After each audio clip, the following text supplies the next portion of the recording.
All right, thank y'all for being here. I want to at the front of it, I want to talk about our injuries.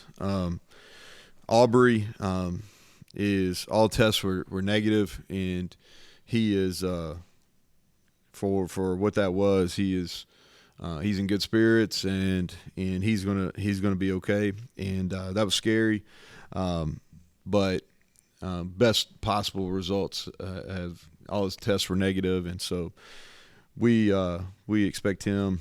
He'll go through protocol and then be on his way. Trey had successful surgery yesterday. He's going to miss the year, obviously, but he's expected to make a full recovery. And I want to praise our medical team, our trainers, our docs. Thought they did a tremendous job. And then I want to huge thank you to TCU, their medical staff, their training staff. They're extremely helpful. Their trauma team and their docs, they handled the surgery yesterday, and so Aubrey and Trey, we're gonna fly them back tomorrow, and so looking forward to getting them back. And but I wanted to hit that at the front. I'll be honest, I'm here against my will today. I was planning on having a day off, so Monty got me today. I won't hold y'all responsible for that. So really good road win for us versus a quality TCU team, and I think that'll show as they progress through the year. Really proud of our staff and players. We were able to win despite not playing really well. We didn't play played at a high level on special teams, which I'll talk about here in a second. Defensively, did some good things in the second half. Offensively, played better in the second half. But overall, we're capable of playing much, much better than what we played on Saturday. We have 4 objectives, and I think you've heard me talk about it: discipline, strain, tough, and smart. That's how we want to be described. And I think 2 of them, we're setting a really high standard, and we strain, play extremely hard, and we're a tough team, mentally and physically. We're able to overcome adversity. We've proven that in multiple games. We started slow, and we've been able to overcome that and kind of during this winning streak. And also, that was really tough on Saturday night, from a mental standpoint of seeing not 1 but 2 of your teammates go down, and it doesn't look good. And so, we're doing those 2 things. We're straining, and we're a really tough team. But on the other 2, we didn't hold our standards. Our discipline was not very good on Saturday, and then we did some things that just were not very smart. And so felt like that we won the game because we strained and we were tough, and our competitive spirit was really, really high.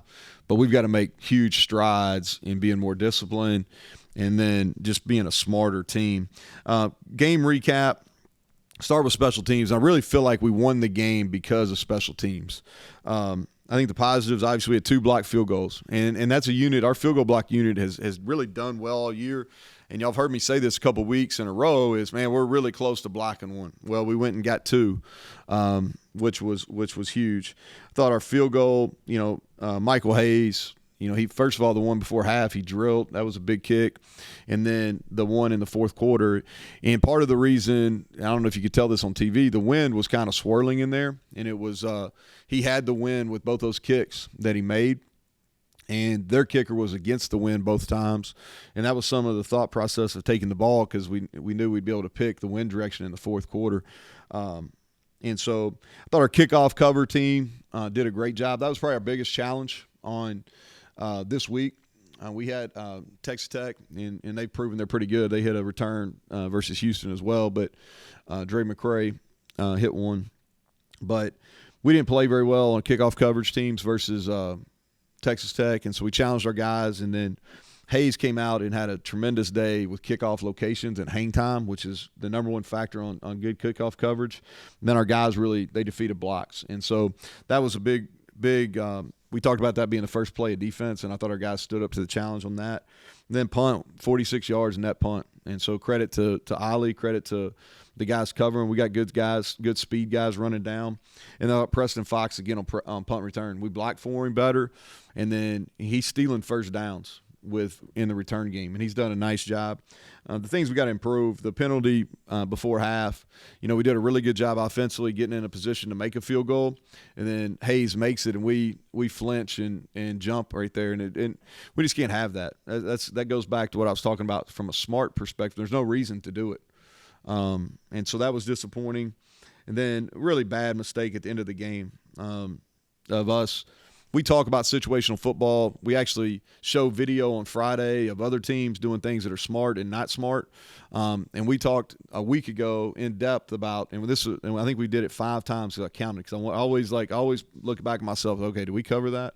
But we've covered that 5 times about if the kick's blocked and it goes on our side of the line of scrimmage, you stay away from it. And we about made a catastrophic error on that. And so we got to obviously clean that up. And our kickoff return team, we're a little bit better, but I think we can take it another step. And so we got to get better at that unit. Defensively, much improved in the second half. I think they averaged 3.6 yards per rush, which was vital. Our red zone defense continues to be really good. I think that's the key. One of the keys to success in this league is being efficient in the red zone. And then our 3rd and 4th down in the second half. We didn't play 3rd down very well in the first half, but in the second half, really bowed up and played quality defense on those end of possession downs. Things we got to improve. We got off to a slow start. We had 6 missed opportunities. 1 ball on the ground that we didn't recover, and then we dropped 5 interceptions. 2 of them would have been good plays. 3 of them hit us right in the chest. And it's not very often in games where you can get away with those. And we didn't get away with them against Penn State. That game's totally different at Penn State if we catch the 2 interceptions they throw us.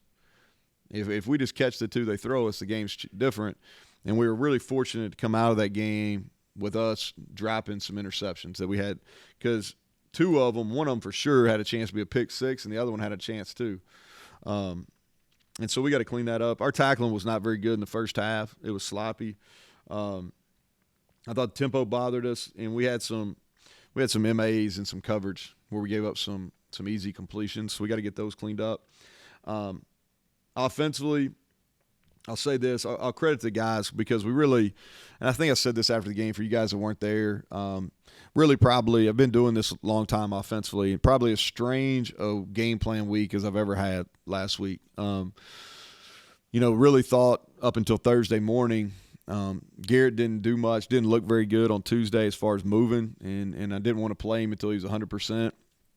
And then Nico injures his ankle. Really don't know the extent of it till he gets up Thursday and really has a hard time walking. And so Nico got every rep on Tuesday, every rep on Wednesday, and the things that we were preparing for him to do was quite a bit different. And so we kind of had to take a 180 on Thursday, and the stuff that we practiced on Tuesday and Wednesday, some of the run game was the same, but we really had to almost do a 180 from a game plan perspective. And what we did Thursday and Friday, Thursday's a walkthrough, Friday's a run through, and then play on Saturday. So I credit our guys because we did what we were supposed to do assignment wise for the most part. The positives are that we didn't turn the ball over. We had 201 yards rushing. We controlled the clock, time of possession, kept them off the field, gave up 0 sacks. They were 4th in the country coming in. We gave up 0 sacks. And I thought, a couple of our young kids made some plays in the second half. Rodney did. And then Hudson made a really big catch, or 2 big catches, one on a 4th down, one on the big play. And then E.J. Horton came in and made a really nice play across the middle as well. Things we got to get better at is we're just not breaking tackles, man. We're not breaking tackles. We're not making people miss. We didn't separate very well in man coverage. 3rd and 4th down, especially in the first half, we weren't very good. And then the goal line sequence there, we didn't. 4th down was a bad play. That's on me. I thought we should have scored on 2nd and 3rd down. And so, but we got to be better. Probably if we'd have practiced that game plan all week, I'd be really, really critical of what we did. I'm a little bit more lenient on our guys because we had to switch, and so I don't think it's totally fair with them. But I'm not necessarily pleased with what we're doing. I was really happy with Garrett. Thought he gave us a chance. But to kind of wrap it up, excited about where we're at. We're 4-1, 2-0 in the league, most importantly, and we haven't played our best I really believe our best football is out in front of us. We got to take advantage of the bye week. We're treating it different than we have in the past. First of all, this isn't a true bye week because you got to start your game prep on Friday. This is the second year in a row we really hadn't had a true bye week because the kids can't go home. It's a long year for these guys. In a traditional bye week, you have a whole weekend off, and you give them that weekend off, and then go home. Well, we don't really have that, and so we're not gonna. We gave the players off. I gave the staff off yesterday and today. Staff will come in tomorrow morning. I gave the players off till Wednesday morning.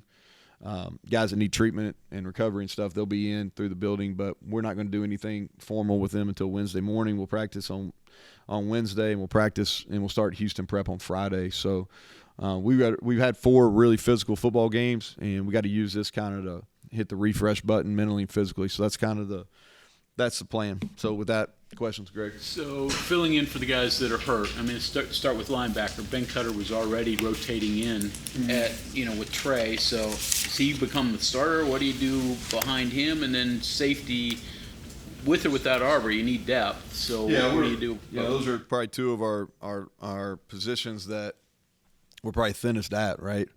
Linebacker Josiah Trotter, who was, in the spring, he was going to compete to be a starter. He would definitely played a bunch of snaps. So we lose him in the spring, and now Trey. And so 2 significant injuries at that position. And so Ben Cutter, he's a guy that's going to need to step up for sure. Jai Favris, Caden Beiser, those are going to be the guys. And so we won't meet until tomorrow from a staff perspective. But when I talked to Jordan and we talked to Jeff, those are the guys. And Cutter did some good things in the game now. He really had, especially on kickoff, and he played a good number of snaps on defense. And y'all haven't asked about him, but he's played a good number of snaps the last couple weeks defensively. So he's ready to do it. He's a true freshman, but, he'll be ready. He's physical. He's smart. He'll be ready. And safety? So safety, do some thinking on that one. We'll go back with Dante. I want to see what his availability is going to be. That's I don't take the lightly that's trauma, laying on the field. And so I don't want to speak to his, whether he's going to be available or not. I think it's too early to tell. His injuries, I think best possible scenario. But there's some trauma in that. And so I want to get him back, give him some time before we figure out kind of where he's at from a return standpoint. Tomas and Milam get poked in the eye. Yeah, Milam got poked in the eye. Yeah, and kind of unfortunate. It happened after the play. So he wanted to play. His eye was completely shut. If it was a boxing match, they'd stop the fight because he couldn't see. So we just didn't think it was in his best interest to play. And I'll tell you, he's playing at an extremely high level. If we can get them all playing like him, then from a effort and a production standpoint, we'd be onto something. Tomas, I think it's too early to tell. It would be a struggle if we were playing on Saturday this week, but because we don't play this week, I think we'll see how it goes. But it's not something that's going to keep him out an extended period of time. But Houston, I think it's too early to tell. Would you consider making visors mandatory for those guys up front now? Yeah, I don't know. Those things are hard to breathe. Like a lot of those new helmets, you have to wear a visor with them. That may be something. John, I haven't really thought about it, but it may be something. But he did. He got poked pretty good. You mentioned after the game that you felt like now, especially after that win, you should be a nationally ranked team. Got some votes. Disappointed. Any comments there? Well, I think 2 things is I voted on the coaches poll, and I voted us in because I really believe that we should be. I think that sometimes the coaches poll, it's really hard. And I get a lot of help from Montoro because he does a really good job of keeping me educated on results and who plays well. And we spent some time on it on Sunday. And I'm not sure if everybody does that. I don't want to say they do or they don't. And I think people, you look at Texas Tech, right? Oregon's ranked. Where's Oregon ranked right now, Monty? They're in the top 10, right? Texas Tech's beating them, and Oregon scores within the last minute and a half. So a victory over Texas Tech here, and I know they're 2-3, but that's a really quality win, especially if Oregon's in the top 10. And then going on the road, at TCU is a really quality win. And so I just don't know I think sometimes our league's underappreciated. We only have 2 teams right now, and or maybe 3 that are in. I think our league's underappreciated, and some of that's because we didn't take care of business in the out of conference like we should have, our non-conference like we should have probably. So I'm not saying that's not unfair, but I do, taking who we've played, I do think we're one of the top 25 teams. But hey, it's just something else, man. Like we've kind of been underappreciated, not respected the whole time. So this kind of falls in line. So we'll have a couple more opportunities. Do you have to address it with your team at all? Yeah, I'll just tell them. Yeah, I'll just say, hey. This is it's kind of like the 14th deal. This is, the AP poll, I don't know. I don't know enough about how the AP poll works and who votes on it and knowledge level and all that kind of stuff. Probably the same. A lot of the same people that picked us 14th in the league. So, it is what it is. But, we'll talk about it. A couple of their injuries, Hershey and I guess how Garrett reacted. Yeah, Garrett, he needed this time. He had a birthday yesterday, and, whether he stayed off his feet on his birthday or not, who knows. But he moved around a lot better than I anticipated in the game, and that's kind of why we played a little bit different in the second half. I didn't call a very good game in the first half. I really didn't know. I didn't really know what to expect of him being able to move around. We called the game differently in the second half because I could tell that he could run, and I thought that helped us. He came out of it. I talked to him on the phone yesterday. I didn't see him. He said he felt good. And so we'll see. He needs some time too, so this week will be good for him. But I anticipate him being 100% when we play a week from Thursday. Hershey? Okay. Hershey, I think he could have gone back in the game on Saturday. It's kind of a coach's decision. He did some good things early.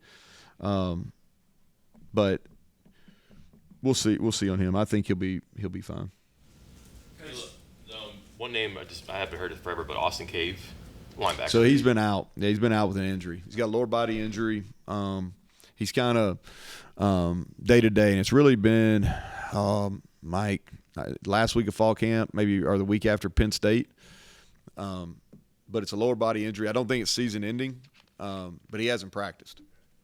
Some of the 4 keys you talked about, and then kind of the way that you adjust the practice by being more physical and tackling more. Would that work with every team, or did it just happen to line up with what you have here? I think each team's different. I think that for us, because where our strengths are, like I really knew that our strength was going to be on both fronts, and really our front 6 because our linebackers have played really physical as well. So I thought for us to really utilize our strengths, we had to be more physical. And we have some depth in both those areas. I think that showed our defensive line has been showing its depth all year, but the fact that we lost 2 starters in the game and still did some good things in the run game in the second half kind of speaks to, and not giving up any sacks, kind of speaks to some of our depth on our O-line too. Hubbard and Malone both came in and played well. And so we had some depth, so you're able to go a little harder. Sometimes when you don't have depth on O-line or D-line, you can't practice as hard as you want to. But I thought it was the only answer for this team, but I think you look at it kind of and you have to evaluate each team differently. But the 4 principles too, that seems like fundamental football, but does this roster just take to that better because of experience? Well, I think that it's a more self-aware group. And I think that when you have some success, you create more buy-in too. And we've kind of been upfront with them about who we have to be successful since the first day of spring practice. And those 4 principles, those guys can repeat to them because I tell them, I show a slide that has those things on them every single day. Every day I'm in front of them, I show them the same slide.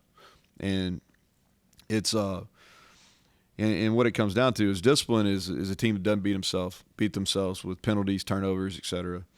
Strain is just how you play.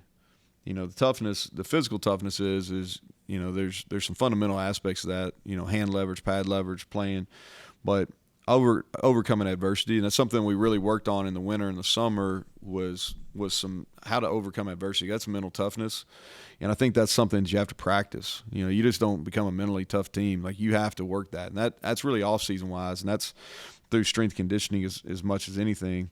And then the smart thing is we work a ton of situations in practice, and then we get in front of them. Sometimes it shows, and on Saturday a couple times it didn't show. But so that's something that's a work in progress. But hope that answers. Coach, to my knowledge, no touchdowns by a tight end last season. Cole already has 2 through 5 games, and Traylon seems to be getting better and better with more reps. Can you speak on their development, and how has Coach Stewart helped them get to where they needed to be over the last few months? Yeah, Blaine's doing a good job for sure. Cole didn't practice all last week. He got banged up in that Texas Tech game, and so I think he's got to be either our 1 or 2 receiving threat. And so we weren't sure how much he was going to play because he didn't practice. He ended up having a huge catch there. I'd like for him to score on that second down completion, but he had a huge third down conversion. I can do with all that ball spinning and all that garbage. We'll get that fixed. But he had that was a great catch, and he's going to continue to get a bunch of targets. Traylon kind of does the dirty work. We tried to throw him the ball 4 or 5 times. He got tackled out in the flats one time on that third and about 1.5 yards that we could have extended, not giving him the ball with so much time. He got tackled out there, but we tried to throw it to him. He's more capable receiver, but he's done a really nice job in the block game. Jalen Anderson, was he banged up? He didn't practice on Tuesday. He'd been sick, and so we just kind of went with some other guys. Jaheim earned the opportunity. He needs to play more. So CJ 3.2, 2.8 the last couple games, not his norm. Is there any concern there? Anything that needs? I think there's some concern. I think we got to play better. I think he's got to play better. I think he would tell you the same thing. He's healthy. For as healthy as a running back can be through 5 games. Some of it's been some bad luck, but he hasn't had the big explosive runs like he did a year ago. I thought Jaheim came in with some energy, some juice, and he had, his average per carry has been really good this year. Neal, it's always a good time to get an update on some of the young guys who aren't playing. So, ask me on Monday. We're gonna get after it pretty good on Wednesday. Okay. And so ask me on Monday, because on Wednesday and Friday of this week that Monday Night Football crew is gonna get after it. And what I'll do is on Monday I'll give you all a pretty good idea of who does well in those 2. Neal, let me give you a soapbox for a second again. Okay. Analytics. You played football when there really wasn't analytics as it is now. You coached it, I'm sure. The effect it's had on the game and on sports, like on baseball, you see rules changes being made because forced by analytics. Really, basketball, has had rule changes almost every year. What's the effect it's had on football, and should there be changes? It's probably had the least amount of effect of the 3 major sports on football. Baseball has completely changed. I mean, you would know that more than I would, Bob, with your years covering it. But it's completely changed. And now some of that's getting probably corrected when the shifts go out next year and all that. But and then in basketball, it's completely changed. And I probably didn't have as good an understanding of that. And I'm a basketball fan until spending some time with Joe over the summer, and him kind of explaining some of the things they were doing with the Celtics that made it really clear.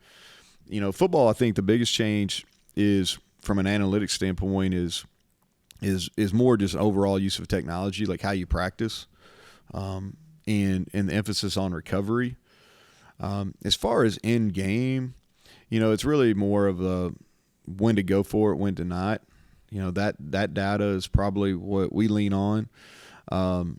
If you look back at our situations, to kind of, if I had to do it over again, we were in minus territory there. Like I probably would have gone for it. It's easy to say because we punted and they scored. If they didn't score, I probably wouldn't have said that. But hindsight's always better.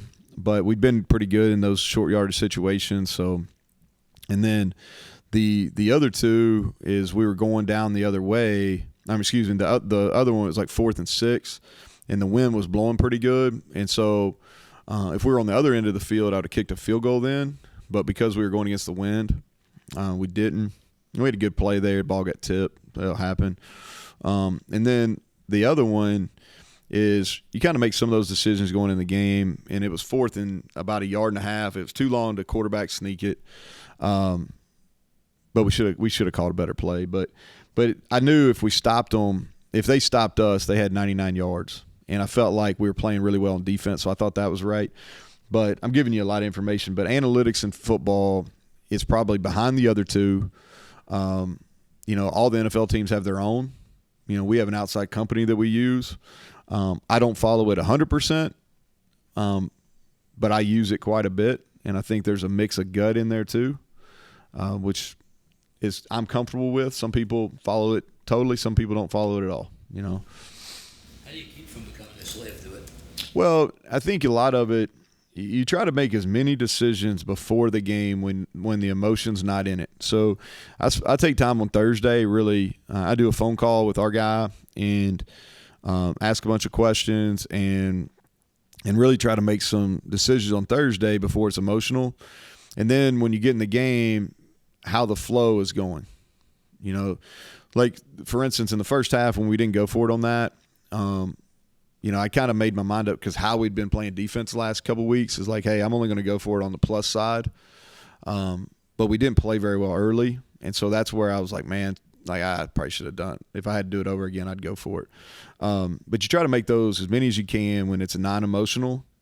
And so you're making decisions based on knowledge, not on emotions on Saturday. One more. Yeah, no, that's fine. One more question on this. Change in play in the Big 12 from a wide open passing league to what it's become now. Has that been analytically driven, or is that? No, I think everything goes in cycles, right? And I think the innovation, they're still there on offense, but I think there's a lot of defensive innovation. And I've been pretty open with this. I think a lot of it changed when Iowa State went to the 3 safety deal, which was very similar to the innovation that Mike Leach brought with the air raid when he went to Oklahoma as the OC and then as the head coach. So the offensive innovation really happened then. And then I credit those guys at Iowa State for when they went to the 3 down, 3 safety look, that really started a whole innovation defensively that really is swept across not only college football but the NFL as well. And it has its basics right here. And so, and I think too is like when you have coaching changes. So there's been a bunch of, I don't know, like I knew this at one point. Like I'm probably in the top 5 longest tenured coaches, and it's year 5. You know, so like there's been a lot of turnover in the league. And so I think anytime there's some coaching changes, the league kind of changes as well. Greg, you had one question, so I got to go. I got an eye doctor appointment, so Monty's getting itchy. It'll be way too long, so all right. you just go. All right. Thank you all.